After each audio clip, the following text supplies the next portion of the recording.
Pero after election, may Alzheimer na si Bongbong, hindi daw kilala. So ngayon po ba, kanino kayo mas malapit? Kay President Bongbong Marcos or kay Senator Amy? Kawalang kapakialaman nila kung totoo o hindi ang kanilang kinakalat. At mga dagdag na kasinungalingan pa na sinabi nila.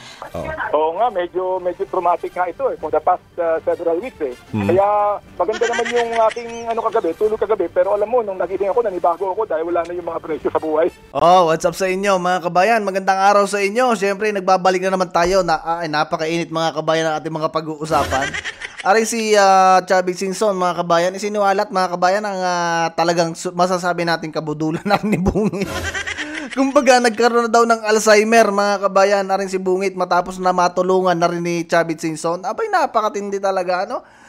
Kung sa bagay, mga kabayan, yan naman ang nakikita talaga natin sa Pangulo kasi sa dami na pinangako niyan, ewan ko kung mapapatunayan ninyo na may natupad na.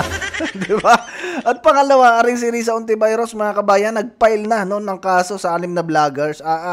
Ay talagang masasabi natin, mga kabayan, na ewan ko na lang kay Judge Santiago, mga kabayan. Alam naman natin na matuwid yung tao na yan, mga kabayan. At kumbaga tapat na nagsiservyos sa mga Pilipino. Ewan ko na lang, mga kabayan, kung yan talaga si Risa Ontiveros ay gagalingin. Diyan sa kanyang mga ginawa na yan, na pagpapail ng kaso or cyber libel sa mga vloggers. Isipin ninyo nagpunta siya sa NBI, nag-akusasyon siya ng mga sinasabing pagsisinungaling, nagdadagdag do sa mga sinabi ni Rene at kasinungalingan lamang yung mga sinasabi na yon at fake news. Pero nasaan yung ebidensya, mga kabayan? Bakit ang NBI ang hahayaan mo na kumalap ng ebidensya patungkol dyan sa iyong nirereklamo? Abay, pwede pala yun, mga kabayan. Pwede pala yun na ikay magpunta sa NBI, magreklamo ka na ikay sinisiraan itong mga tao na to at wala kang ebidensya. Pababayaan mo na yung NBI na siya yung magkalap ng ebidensya para sa'yo na sa ganun manalo ka sa kaso. Ganon, mga kabayan? Abay, ginawa mong utusan ang NBI. Grabe naman yan, mga kabayan. At ito pa, si Abante, no? Grabe din talaga itong nangyayari ngayon, mga kabayan, sa Comelec. Abay, isipin ninyo, mga kabayan, yung Comelec na yan, talagang ipinilit nila na mapaupo si Abante bilang isa sa 28 Congress na congressman, mga kabayan. Binaliwala nila yung desisyon ng mga Pilipino na bumoto kay Uy, mga kabayan. Hindi naman matatalo si Abante, mga kabayan, kung gusto pa ng mga 6 district na siya yung maging congressman nila. Isipin mo yan, mga kabayan, Talagang napakatulunggis talaga ng gobyerno ngayon. Lahat na inabuso Inabuso lahat, mga kabayan. Dinaan sa kesyo legal, pero kita mo. Pero yung Duterte Youth, mga kabayan, hindi rin makaupo. Tunayo siya. Sige na, mga kabayan, bago tayo magpakahaba-haba dito na sinasabi. At bago natin simulan yan, maraming salamat muna sa mga bagong subscribers natin, sa mga hindi pa, yan. Inaanyayahan ko kayo na mag-subscribe na sa ganun maging updated kayo sa mga video ina-upload natin. At pangalawa, huwag nyo kakalimutan mag-like, mag-share at magbigay kayo ng inyong komento sa ating mga pag-uusapan ngayon, mga kabayan. Pakinggan muna natin si Mr. Chabit. Ikaw lang yung isa sa mga rare siguro na tao na meron kang pagkakaibigan kay President Bongbong Marcos at saka kay Vice President Sara. Sinubukan niyo po ba silang ipag-ayos simula nung nagkaroon ng hidwaan itong unity team? Well, nung inumpisa ko yan, ang totoo niyan, Sara, sigurado na mananalo for president. Nobody could beat her. Makinig, mga lutanista at yung laging disagree sa ating mga sinasabi dito sa ating mga video, mga kabayan. Talaga naman noon, yung ating vice presidente, mga kabayan, sure win na. Sure win na yun, mga kabayan. Hindi pa nga tumatakbo. Tayo nga, mga kabayan. Talagang, kumbaga, wala pa tayong naririnig doon sa kampo ni BP Sara. Tayo naggagawa na ng mga poster. Yung mga kasamahan natin, gumawa na ng jingle ng Ransararan. Kung saan na tayo nakakarating. Kaso, mga kabayan, tayo nabigo. Nabigo tayo. Pambihira tuloy. Sigurado ito si Chabit, mga kabayan. Sigurado suntok sa pader to. No? Nagsisisi siguro to na sinuportahan niya si Bungit na tumakbo bilang presidente. Very popular at the time. Now, si Bongbong naman, nakiusap si Amy Marcos sa akin, natulungan si Bongbong for his vice presidency dahil dinaya lang, sabi niya, tawagin muna yung mga leaders sa North bago ako makapagbigay ng desisyon ko na tutulong sa inyo ako. I will invite them, Manong, all the leaders in the North, but I'll use your name because you're the president of the Mayor's League. Sige ako. Nimbita niya, dumating naman lahat. So, pagdating doon, sabi ni Amy, thank you for coming. So we could start the early campaign of Bongbong for Vice President. Dinaya lang sabi niya. But Manong Chavez sa plan. Manong, can you tell us a plan? Kako, magpapile tayo for President, for Vice. marami kang makakalaban dyan. Kung ang gusto kong mangyari, mag-file tayo ng for president, wala pa na magpa-file eh. Pero pag nag-file si Sara, you have to slide down, then I have the leverage to talk to Sara, ikaw ang vice, protected ka na. Palakpakan sila, si BBM, salamat. Kaya ganon siguro mga kabayan ng plano, no, na kailangan mo mag-slide down. Kasi kung kakalabanin mo si BP Sara sa president versus president mga kabayan, hindi ka mananalo, di ka ubra kasi meron ng kinikilingan mga kabayan na pinamumunuan ni Mr. Chavit na mga mayor na ang susuportahan si BP Sara mga kabayan. At kainitan talaga noon, kaya yung sinasabi nitong mga lutanista na malakas ang loyalista, malakas itong kampo ni Bungit mga kabayan. Napaka-imposible, sa dami nga naman, ilang beses ang tumakbo na vice president, laging talo. Yan pala hindi dinadala ng mga mayor kasi siguro mga kabayan, alam ang background ni Bungit, di ba? Puro lang yan na pangako mga kabayan, na napapako. O tuloy natin. Salamat, Manong. Bawal pa noon ang lumabas. COVID. So, nakiusap ako sa Department of Health, pwede small group. So, nag-ayos ako, being the president of the Mayors League, regional mayors. Isang region, lahat ng mayors. So, nakilala si Bongbong sa mga mayors. Yung mga mayors nga, paano si Sara? Then, nag-uusap na kami ni Sara, may plano ako dyan ako. For president. Sara for president eh. Hindi, okay lang yan ako. So, nakako naman si Bongbong mag-slide down. O in the end, Kita paano? mo? Bakit hindi po nag-slide down si BBM? Nagkataon ng problema nung popular na si Bongbong dahil sabi sa akin ni Bongbong noon, Manong, ang swerte ko, ikaw ang presidente ng Mayors League. Puro mayors ang minimit ko ngayon. Ang laki tulong ng mga mayors. Nung tumakbo ako noon, wala akong isang mayor, sabi niya. So nung nagka-momentum na po siya, ayaw na mag-slide down? No, wala nang pagkakataon na gano'n dahil nung kinausap ko si Sara na pag nag-file ka, willing si Bongbong, yun ang usapan namin dahil kami mga mayors, committed kami sa iyo. As we have committed. So he's willing to slide down. Hindi na Manong, hindi na ako tatakbo ngayon, next time na lang, sabi niya.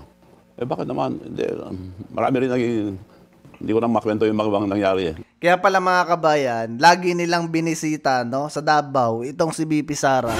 Kasi ayaw pala niyan tumakbo ng mga panahon na yun naman talaga narinig natin mga kabayan. Ayaw talaga niyan tumakbo at ayaw niyang iwanan ang Davao bilang isang mayor, no, bilang isang alkalde. Kaso, sa kapipilit, no, mga kabayan, dinideny nitong mga tagapagsalita ni Bungit, mga kaalyado ni Bungit, lalo na rin si Gadon. Diba? Yan yung katotohanan mga kabayan at talaga namang nakita natin yan noong mga panahon na yon. Kaya talagang yung mga nangyayari ngayon, yung mga pinapakalat nitong mga lutanista, talagang kasinungalingan mga kabayan. Sila yung nagkakalat ng fake news, sa totoo lang mga kabayan. So, Kaya- ayaw na niya. So in the So end, kako kay Bongbong, bingo ako, wala ka ng kalaban. Yung pinakamalakas for president, ayaw na tumakbo, good for you. You want to watch siya. Tuloy-tuloy na kami lahat. Tuloy-tuloy. Ako lahat ng ginamit lahat ng plano ko, kasama ko siya, ako nagkukontak sa mga mayors, ako nag-arrange lahat, support. Pag may banat kay Bongbong, ako nagsasagot. Ang laki yung sisi nito ni Chavit mga kabayan sa nangyari, no? Kung si BP Sara siguro ang naging presidente mga kabayan, baka yung mga buhaya diyan sa Congress, baka yan mga kabayan ay ano na lang, lizard na lang mga kabayan.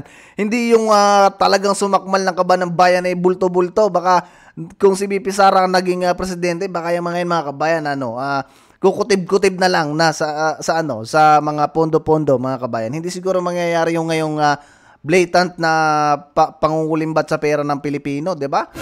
Yan yung naging isa ring problema, no? Siguro ito si Chavit, malaki ang sisi. No? Sigurado ito suntok sa pader mga kabayan dahil sa nangyari na yan. Wala sigurong ganitong issue, wala sana tayong problema na kung ano-anong nangyayari sa bansa. At siguro, baka doon sa 3 taon mga kabayan, baka kahit papano medyo naging progressive ang bansa natin at walang ganyan na puro politika ang usapan. 'Di ba? Baka sa pagtaguyod ng ating ikauunlad mga kabayan ng mga Pilipino, yung nangyayari ngayon, hindi yung ganito na, mga kabayan, tunay na. Pero after election, may Alzheimer na si Bongbong, hindi na kilala. so ngayon po ba, kanino kayo mas malapit? Kay President Bongbong Marcos or kay Senator Amy? Kay Lam, malapit naman ako dahil tinutulungan ko sila tuwing eleksyon. So, ito na siguro last na pag-support namin sa mga Marcoses dahil hindi na kami kilala. Yan mga kabayan, no? Yan yung sinasabi natin. Matapos mong gamitin yung tao, matapos kang manalo, nakalimutan mo na, nagkaroon ka na ng amnesia, Bungit. 'Diba mga kabayan? Yan yung masistidian, no? Yan talaga yung nakita natin dito kay Bungit. At tingin ko, no? Baka yan kaya gayan din mga kabayan. Bahala kayo sa buhay ninyong mga Pilipino kayo.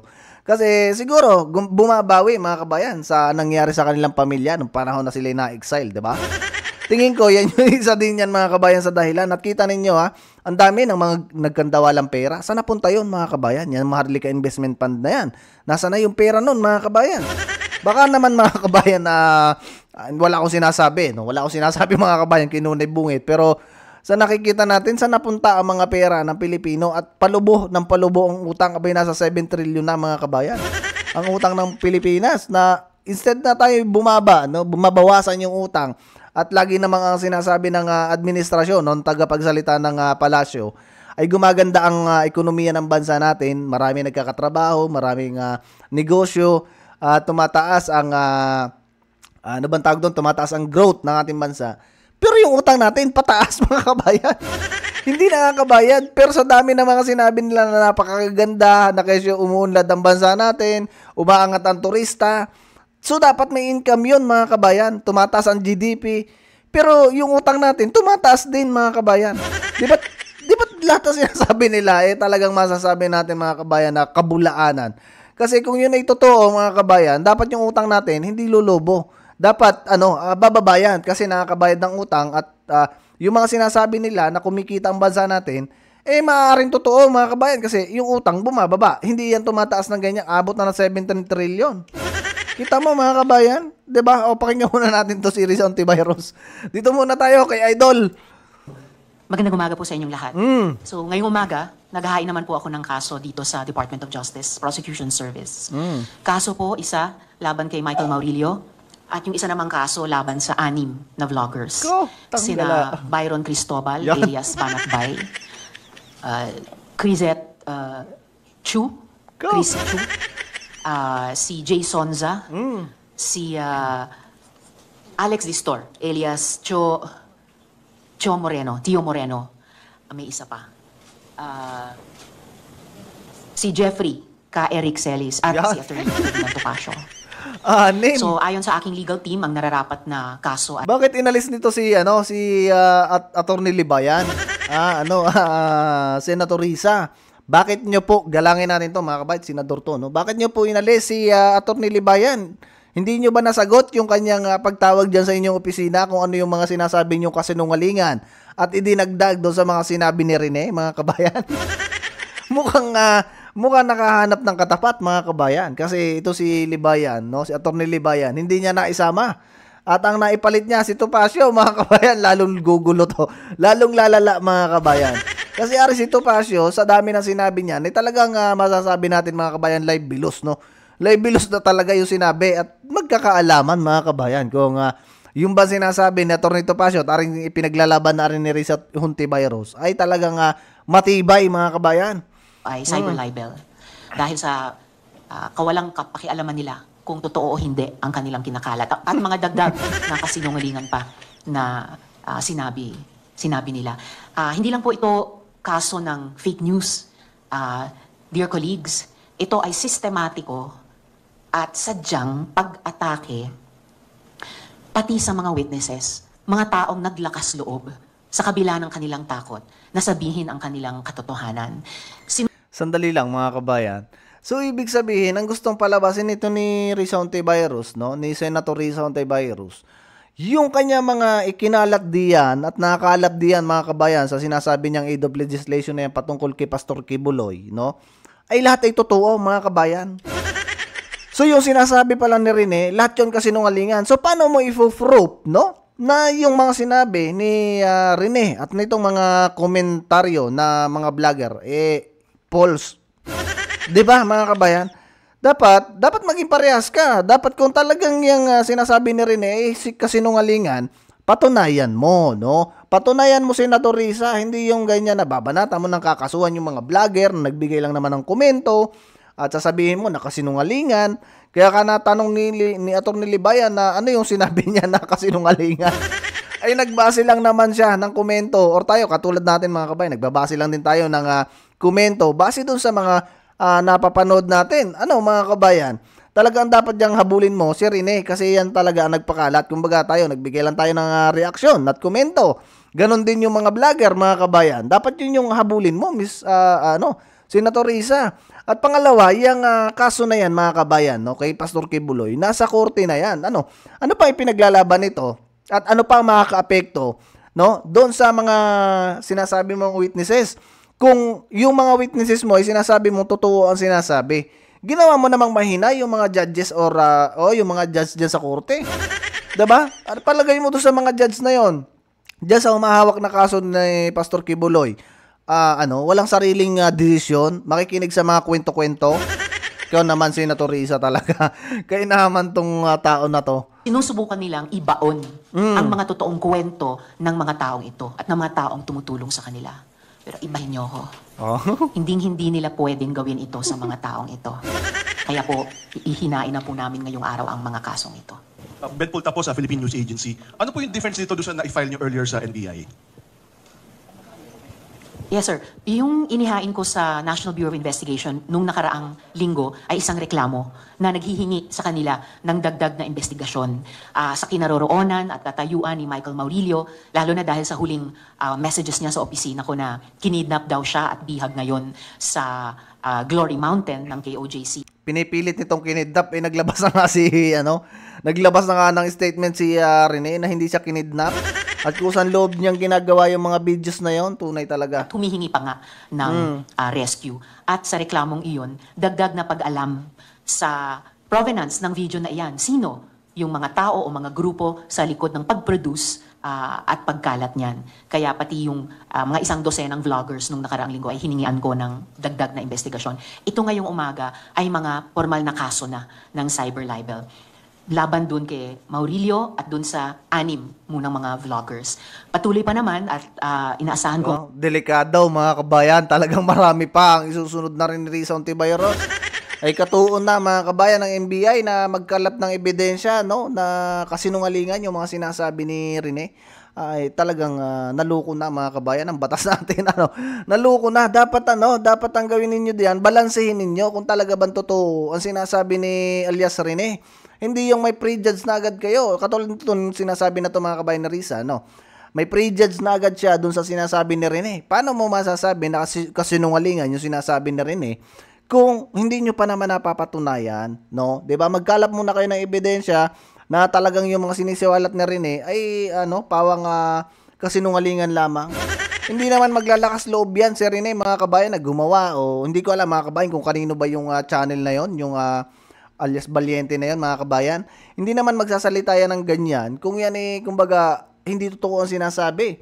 Diba? Madali din kasi, mga kabayan, na mag-claim na totoo ang sinasabi. Pero syempre, hayaan natin, mga kabayan, sa legal process ang mangyari, no? Pero ang masistin nito, bakit mo naman sinama yung mga vlogger, nagkomento lang? Kung magpapatuloy parallel yung investigasyon sa reklamo ko sa NBI at harinawa itong mga kasong inihain ko dito sa DOJ Prosecution Service. At bunga na nga din ng investigasyon ng NBI, malalaman pa namin kung meron pa bang dapat ikaso at meron pa bang mga dapat kasuhan. Good morning po, Jane Bautista from Inquirer. Ma'am, since nag-file po kayo last week sa NBI, meron na po bang info yung police investigation about sa kidnapping? Or may natanggap na po ba kayong any update from them? Umaasa ko na kaagad inaaksyonan yan ng NBI. So, bagamat wala pang update sa ngayon, pero I am confident na ginagawa nila yung kanilang mandato sa ilalim ng batas sa kahit sino mang mamamayan katulad ko. To put it on the record, kailan niyo po last na nakontak si Michael Maurilio po? Yung huling komunikasyon niya sa opisina namin ay noong June 22 at 23. Doon siya humihingi ng rescue dahil kinidnap daw siya at bihag nga sa Glory Mountain ng KOJC. Nagkakataon yung June 24, yung petsa na binuo nung Pagtanggol Valiente na nag-upload ng video niya. So, nung matanggap namin yung mga komunikasyon na iyon, nung June, kaagad namin finoward sa PNP Davao para aksyonan nila. Pero ang nangyari, habang inaaksyonan nila, lumabas na itong mga video na ito. Okay po.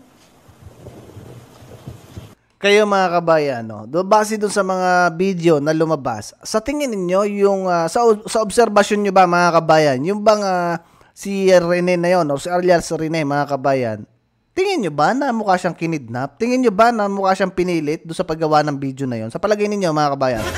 Kasi sa tingin ko, no, para talagang, kumbaga sa tingin natin, mga kabayan, at sa perspective natin, doon sa mga sinasabi ni Rene, doon sa pagsasalita niya sa video, talagang voluntary niya, parang voluntary niyang sinasabi, yung mga ganong bagay, mga kabayan. Yun lang yung naobserbahan natin. Pero depende rin sa inyo, mga kabayan, kung yung obserbasyon nyo sa mga sinabi na yun ni Rene, ay, kumbaga, voluntary o hindi pinilit, mga kabayan, or talaga bang kinidnap.